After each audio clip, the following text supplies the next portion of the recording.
Have you ever wondered what's actually hiding right beneath your chest bone? Well, welcome to today's explainer. Today we're taking something that usually gives people a massive headache, the inferior mediastinum, and we're going to simplify it. Seriously, if you've ever felt completely overwhelmed by all the complex anatomy of the chest, don't worry. We're going to break this space down step by step and make it incredibly easy to master. So, what vital structures are actually tucked away in that space right between your lungs, just below your sternal angle? Because, let me tell you, this central area of your chest is definitely not just empty space. It is absolutely packed to the brim with the vital organs, the plumbing, and the wiring that literally keep you alive. Think of our time together today as an exclusive VIP compartment tour of this hidden, high-value real estate. Let's dive in. Okay, first things first. Before we can look inside the box, we have to actually define the box itself, right?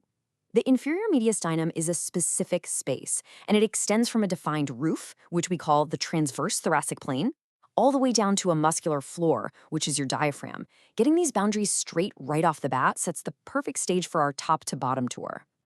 Now, you might be thinking, what exactly is the transverse thoracic plane? It's basically an imaginary horizontal line. It connects the sternal angle. You know, that slight little bump you can feel right on the front of your chest bone, straight back to the intervertebral disc sitting snugly between your fourth and fifth thoracic vertebrae. Clinically speaking, this is a massive landmark. It's the exact spot where your windpipe splits and your aortic arch begins. It's the literal dividing line where the superior mediastinum ends and the inferior one begins. To make studying this whole area a breeze, anatomists use the pericardial sac. That's the tough, protective bag surrounding your heart as a built-in reference point. They use it to divide the inferior mediastinum into three logical compartments. We've got the anterior compartment, which we can call the quiet front. Then there's the middle compartment, our bustling center. And finally, the posterior compartment, which acts as the highway of the back. Let's start right up front with the quiet front. The anterior mediastinum is just a narrow little slice of space tucked directly between the body of your sternum in the front and that pericardium in the back. Now, why call it quiet? Well, mostly because it just houses the lower extension of the thymus gland, along with some fat, connective tissue, and a few lymph nodes. It's structurally the simplest of the three compartments for sure, but don't let that fool you.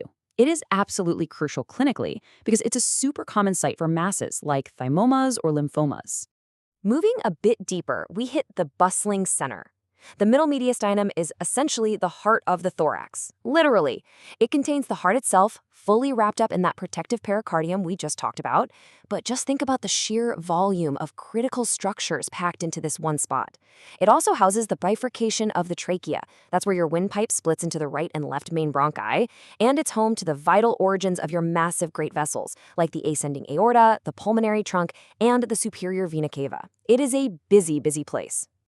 All right, finally, we open the door to the back half of our explainer, the posterior mediastinum. This is the space sitting right behind the pericardium and just in front of your 5th through 12th thoracic vertebrae. This is what we call the highway of the back. It is an incredibly dense, tightly packed vertical corridor that holds the body's most essential plumbing and electrical wiring.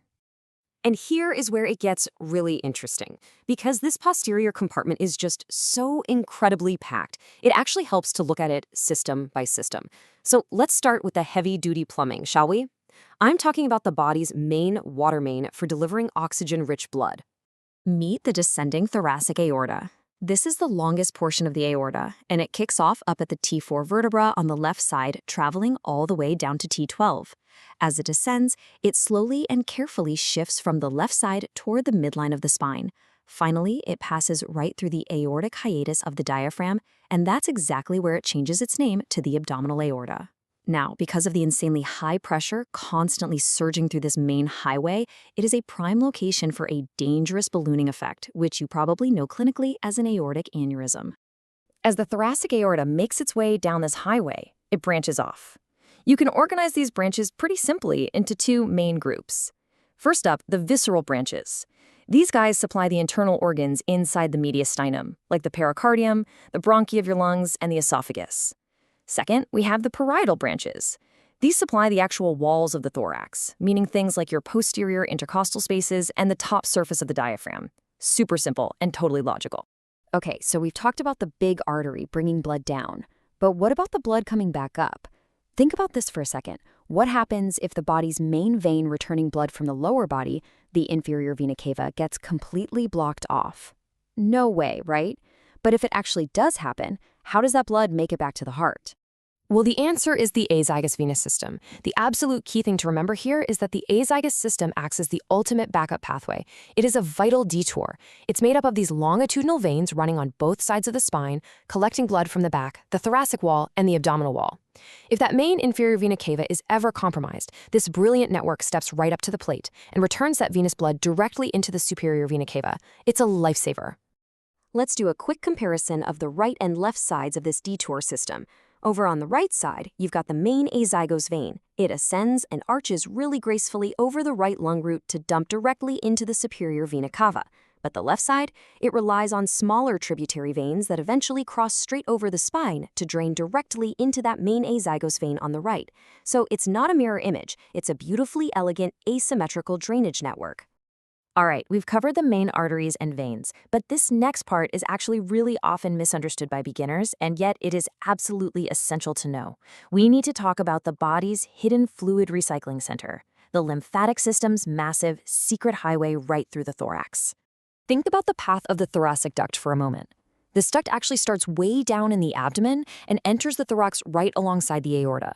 It then climbs up through the posterior mediastinum, squeezed perfectly right between the thoracic aorta and the esophagus vein. It tracks upwards, and right around the T5 vertebra, it crosses over to the left side to continue its journey. And here's a crazy fact. The fluid inside this massive duct isn't red blood at all. It's this milky white, fat-rich fluid called chyle. How cool is that? So alongside all that plumbing, we definitely have the wiring.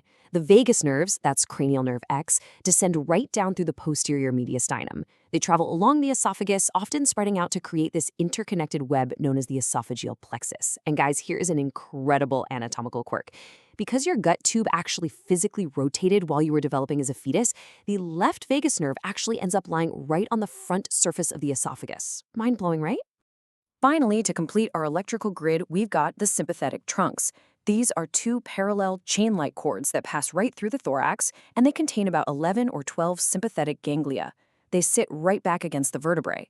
From these trunks, vital little splanchnic nerves branch off to carry all that sympathetic wiring right down to the organs in your abdomen. Let's quickly lock in the macro-level concepts we covered today with 3 key takeaways. First, the anterior mediastinum is your quiet front. That's where the thymus and connective tissue hang out. Second, the middle mediastinum is our bustling center, holding the heart and the base of those massive great vessels. And third, the posterior mediastinum is the packed highway of the back, containing the descending aorta, the azygos venous detour, the thoracic duct, and all those vital nerve grids. I want to leave you with one final thought today to really test your new anatomical knowledge. How might a tumor growing in that tightly packed posterior mediastinum physically affect the vital detour of the azygos system, or maybe the electrical grid of the sympathetic trunks? Think about how all those structures being squeezed tightly together might cause some very specific clinical symptoms. Let me know your thoughts in the comments, and hey, tell me which analogy helped you the most today. Make sure to subscribe for more simple medical explanations. Thanks so much for joining me on this explainer, and keep learning.